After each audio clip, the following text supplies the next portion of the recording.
1982चा अन्याय दूर करा, ब्रह्मपुरी जिल्हा झालाच पाहिजे अशा गगनभेदी घोषणांनी ब्रह्मपुरीचा परिसर दणाणून गेला। गेली 44 वर्षे प्रलंबित असलेल्या जिल्हा निर्मितीच्या मागणीसाठी ब्रह्मपुरी जिल्हा निर्माण संघर्ष समितीच्या वतीनं 27 फेब्रुवारीला उपविभागीय अधिकारी कार्यालयावर मोर्चा काढण्यात आला।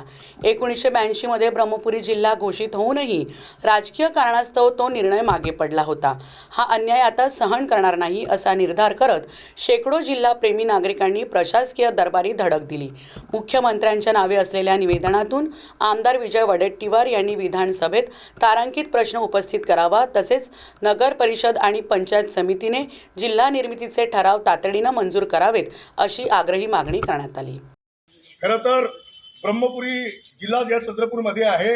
हा अंतर जवळपास 130 किलोमीटर आहे आणि आमच्या भागातील लोकांना जाणं येणं हा परवडत नाही आणि प्रशासकीय दृष्टीने अत्यंत त्रासदायक आहे। आणि ब्रह्मपुरी सैनिकीय माध्यमात असो, आरोग्याच्या बाबतीत असो, दळणवळणाच्या सोयीने असो, मध्यवर्ती ठिकाण असलेला हा आमचा ब्रह्मपुरी तालुका आहे। आणि म्हणून 1982 मध्ये जिल्ह्याची निर्मिती झाली होती, परंतु राजकीय दबावापोटी तो काही वेळातच गडचिरोली जिल्ह्याची घोषणा करण्यात आलेली आहे। तेव्हा तोच धागा पकडून आम्ही सातत्याने ब्रह्मपुरीच्या वतीनं हा जिल्हा झाला पाहिजे म्हणून आमची मागणी ही तेव्हा ठेवलेली आहे।